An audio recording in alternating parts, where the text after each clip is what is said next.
Hello everyone, मैं Rahul Singh physics classes से आया आपको बताऊंगा सेल का कॉम्बिनेशन यानी कॉम्बिनेशन ऑफ सेल क्या है।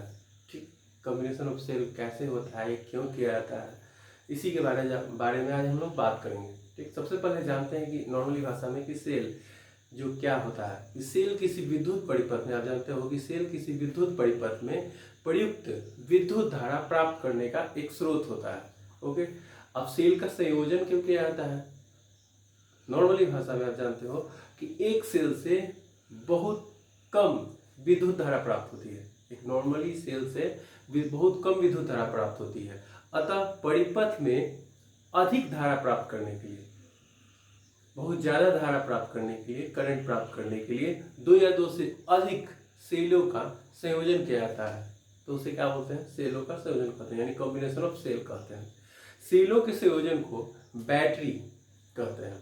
ठीक, क्या बोलते हैं? बैटरी कहते हैं। बैटरी का प्रयोग नॉर्मली भाषा में आप जानते हो कि कार हो, ट्रांजिस्टर हो, टेप रिकॉर्डर, टॉर्च हो आदि में किया जाता है। अब बात करते हैं कि सेल का संयोजन मुख्यतः कितने तरह से होता है। तो सेल का संयोजन नॉर्मली 3 तरह से होता है। कौन कौन सा? तो सेल का श्रेणी क्रम संयोजन, समांतर क्रम संयोजन और सेलों का मिश्रित क्रम संयोजन।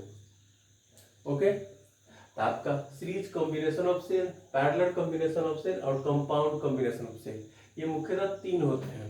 सेल का संयोजन कितने तरह से होता है? 3 तरह से। चलो अब बात करते हैं पहला, सेलों का श्रेणी क्रम संयोजन क्या है।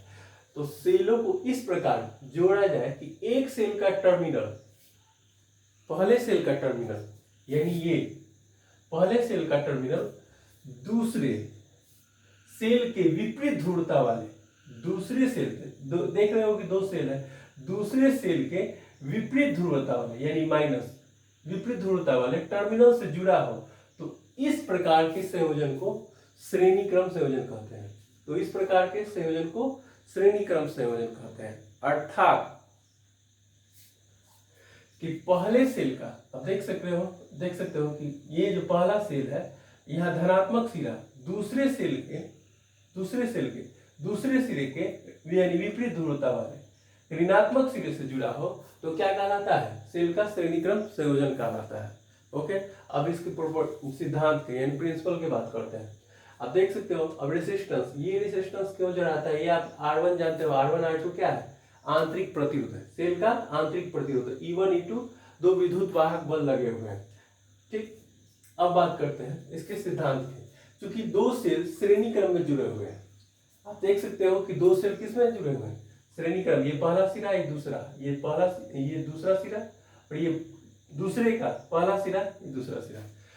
ठीक, क्योंकि 2 सेल श्रेणी क्रम में जुड़े हुए हैं जिनके विद्युत वाहक बल यानी इलेक्ट्रोमोटिव फोर्स EMF जिसे बोलते हैं, जिनके विद्युत वाहक बल E1 तथा E2 है, जिनके विद्युत वाहक बल E1 तथा E2 है, तथा सेलों का आंतरिक प्रतिरोध, सेलों का आंतरिक प्रतिरोध क्या है? R1 तथा R2 है। सेलों का आंतरिक प्रतिरोध आप देख सकते हो कि R1 और R2 है। ओके, इन सेलों को श्रेणी क्रम में जोड़कर धारा प्राप्त करने के लिए R प्रतिरोध जोड़ते हैं ताकि धारा कितनी प्रवाहित हो रही है यह मालूम हो सके। R प्रतिरोध जोड़ते हैं ताकि धारा कितनी मालूम हो सके, यह पता चल सके। अब इसका कंसेप्ट लिए लिखते हैं। अब सबसे पहले A और B के बीच का निकालेंगे आंतरिक प्रतिरोध। विभवांतर के लिए बिंदु A तथा B के बीच का विभवांतर जो होगा, A और B के बीच का जो विभवांतर होगा, तब VA भी लिख सकते हैं। ठीक, A से B तक का, तब VA माइनस VB आप नॉर्मली जानते हो, VA माइनस VB। और आप देखो VA के according E minus I R1 किसके अकॉर्डिंग आया? V के अकॉर्डिंग आया। V equal to ohm's law के अकॉर्डिंग आप जानते हो V इक्वल टू क्या होता है? IR होता है। तो V equal to E minus IR, ये किसका फॉर्मूला है? टर्मिनल विभवांतर का, टर्मिनल पोटेंशियोमीटर का। इसका फॉर्मूला होता है कि विभवांतर में सेल का EMF, टर्मिनल विभवांतर इक्वल टू क्या होता है? विभवांतर में सेल का EMF माइनस आंतरिक प्रतिरोध में विभव पतन, इसी के अकॉर्डिंग ये हुआ है, यानी V equal to E minus IR। अब आगे बात करते हैं। तब इसी के अकॉर्डिंग, जैसे ये A और B के बीच निकाले हैं, तब B और C के मध्य विभवांतर, तब VBC, तब B और C के मध्य आपका पोटेंशियोमीटर निकालेंगे। तो आप भी BC लिखोगे तो b minus BC is equal to E2 minus, आप देख सकते हो यहाँ पे E2 minus R2 IR2। Okay, तो यहाँ पे लिखे हैं, जैसे यहाँ पे R1 होता था तो यहाँ पे R2 होगा, इस दोनों से के बीच में। ठीक, अब उसी तरह A तथा C के बीच में, अब यहाँ से ले लो यहाँ तक का टोटल कॉम्बिनेशन लेंगे। A तथा C के मध्य विभवांतर आपका जो होगा VAC, तो VAB यहाँ से यहाँ तक का और फिर यहाँ से यहाँ तक का, तब ना टोटल AC निकलेगा। तो VAB प्लस VBC, तो VAB का जो वैल्यू आया है, VAB का वैल्यू क्या है, VA माइनस VB, तो VA माइनस VB लिखे हैं। ओके, और प्लस VBC का वैल्यू कितना है, VB माइनस VC। अब देखो यहाँ पे टोटल VAC निकालोगे तब वैल्यू रखेंगे, तो यहाँ से यहाँ इसका वैल्यू कितना है, देख सकते हो कि टोटल इसका वैल्यू कितना है, VA माइनस VB का E माइनस IR1। ठीक, अब देखिए अब प्लस आपका टोटल VBC का वैल्यू कितना आया, VB माइनस VBC का वैल्यू है कितना है, E2 माइनस IR2। अब इसको क्या किए, इसको बैलेंस कर दिए, बैलेंस कीजिएगा तो E1 प्लस E2 दोनों, ये प्लस में ये भी प्लस में एक जगह कर दिए, माइनस इसमें तो माइनस कॉमन लेंगे, तो माइनस कॉमन जो होता है I भी कॉमन होगा क्योंकि दोनों में I है, तो R1 प्लस R2, और इसको क्या कर दिए, पहला समीकरण बना दिए। ठीक, अब चलो आगे बात करते हैं।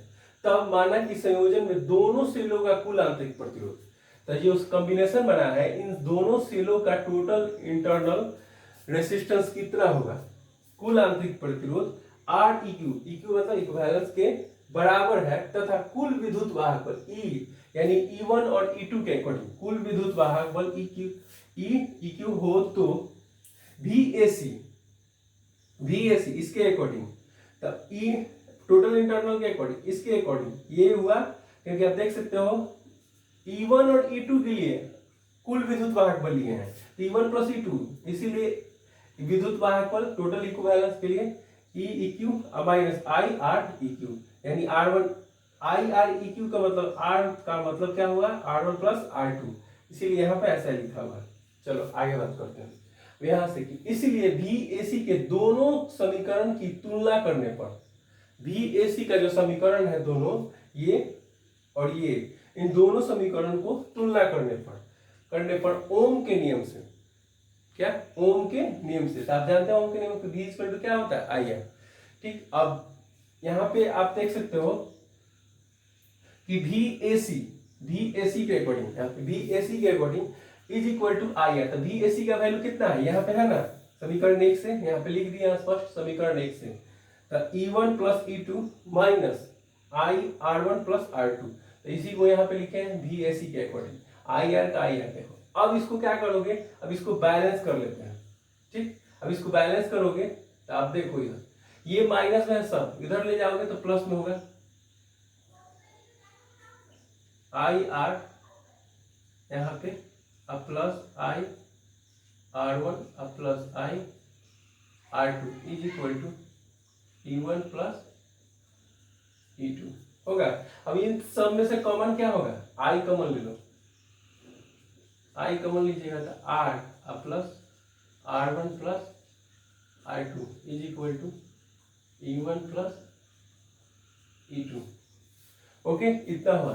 अब देखो हम लोगों को टोटल इसमें क्या निकालना है, धारा निकालना है, सेल ऑफ कॉम्बिनेशन में टोटल I निकालना है, I निकालेंगे तब यहाँ से हम थोड़ा सा मिटाते हैं। आप देख सकते हो कि इसलिए I इज इक्वल टू यहाँ पे E1 अब प्लस E2 अब I, यहाँ पे ये क्रॉस जाएगा तो R अब प्लस, अब देखो R1 plus R2 total R equivalence के बराबर है, यहाँ पे R1 plus R2 R equivalence के बराबर होगा, तो यहाँ R ये आपका फाइनली प्रूव हुआ। इससे स्पष्ट यह होता है कि सेलों को श्रेणी क्रम में जोड़ा जाए तो परिणामी विद्युत वाहक बल जो होगा, ठीक, सेलों को अगर श्रेणी क्रम में जोड़ा जाए तो परिणामी विद्युत वाहक बल के योग के बराबर होता है। ओके, अर्थात बैटरी की ध्रुवता बदल दी जाए तो E1 माइनस E2 के अलावे, ठीक, E1 minus E2, E1 minus E2 या E1 प्लस E2 के अलावे E2 माइनस E1 होगा। ओके, ये था आपका total cell of combination, combination of cell के बारे में बताएं। ये था सीरीज के बारे में, सबसे पहला पॉइंट बताया आपको सीरीज कॉम्बिनेशन। अब दूसरा बताएंगे पैरेलल कॉम्बिनेशन ऑफ सेल, ठीक, उसके बाद आपका कंपाउंड चलेगा। ठीक है, धन्यवाद।